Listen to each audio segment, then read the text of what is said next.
Je suis Mamadou Jean Charletal, je suis architecte depuis de très nombreuses années. Bonjour. J'exerce à Dakar. Bonjour.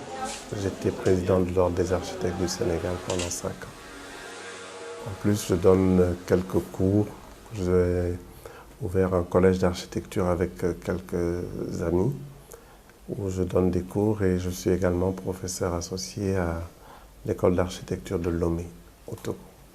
Le travail primordial d'un architecte, c'est de concevoir le cadre de vie des gens.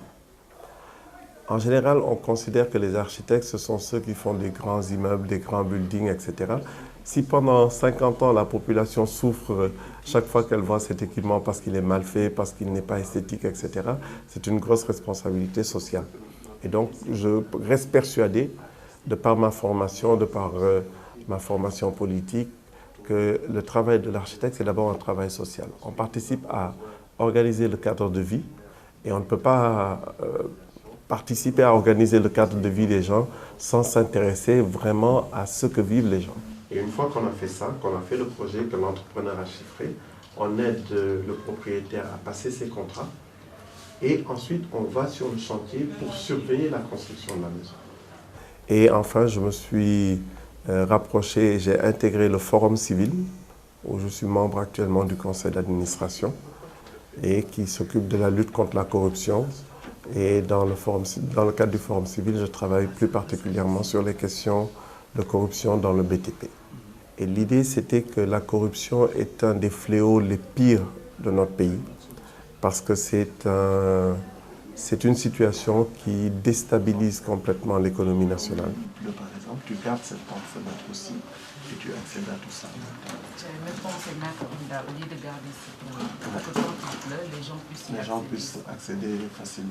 Sauf que la dalle, tu n'es pas obligé de la mettre partout, tu peux l'arrêter ici.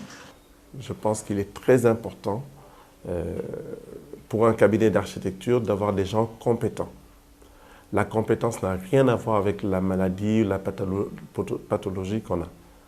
Quand quelqu'un vient pour travailler chez moi, je ne lui demande pas de me produire un certificat montrant qu'il n'a pas de VIH. Je veux simplement être sûr que cette personne est compétente, qu'elle sait travailler. Et je pense qu'il faut qu'on ait cette attitude. L'une des personnes les plus extraordinaires que je connaisse vit avec le VIH. Et elle assume sa vie tranquillement, elle est cadre supérieur dans une entreprise. C'est une pathologie tellement lourde que quelqu'un qui vit avec le cancer aussi n'a pas une vie normale. Mais elle vit du mieux possible sa vie et c'est une leçon de courage tous les jours. Pour les personnes que je connais, ces personnes, d'une part, aimeraient parler pour que leur expérience serve à d'autres personnes. Et je pense que le fait d'être obligé de se cacher les frustre déjà de ce point de vue. Je dis la maladie que j'ai ou je ne la dis pas. Aujourd'hui, ces gens sont obligés par la société de se taire. Quel que soit le sujet, je pense que l'être humain, fondamentalement, a le droit de choisir la démarche qui est la démarche qui l'intéresse. Nous autres parents, nous n'osons pas aborder certains sujets avec nos enfants. Et quand il y a un problème, tout le monde met la main sur les têtes en disant « oui, aïe, tu as fait honte à la famille, etc. etc. » Je pense qu'il faut que notre société ait le courage de se regarder en face. Les relations sexuelles, ça existe et on ne peut pas faire semblant que ça n'existe pas.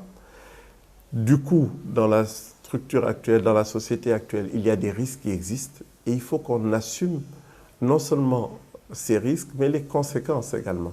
Moi, j'ai un fils qui a 18 ans, que je considère comme un beau garçon. Tous les pères de famille considèrent que leurs enfants sont les plus beaux du monde, bien qu'on passe notre temps à nous disputer sur qui est le plus beau et qui est le mieux habillé.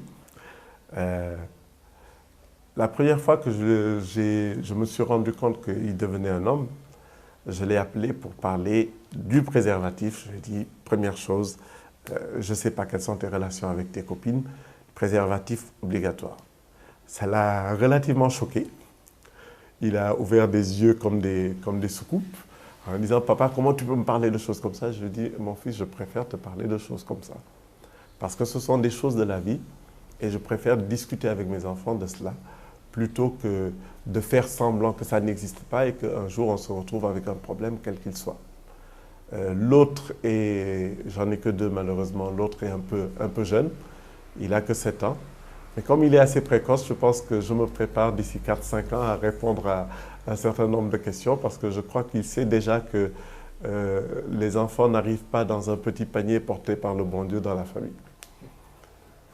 Si le sida se développe dans certains pays, c'est également parce qu'on n'en parle pas ou parce qu'on laisse diffuser des informations fausses. Vous savez que dans certains pays africains, les gens se disent que le fait d'avoir des relations avec une jeune fille vierge va les guérir. Tant que la société n'assume pas sa responsabilité par rapport à ce type de comportement, c'est quelque chose qui est dommage. Parce que aujourd'hui au Sénégal, on dit que le taux de prévalence est relativement faible, mais même s'il était de 0,01%, c'est toujours 0,01% de trop. Le premier travail, c'est un peu le travail que vous êtes en train de faire. La première chose importante pour améliorer la condition de vie des gens qui vivent avec le VIH, c'est un travail d'information sociale, de manière à ce que nous arrivions à démystifier le sida. Vous êtes maître de votre vie.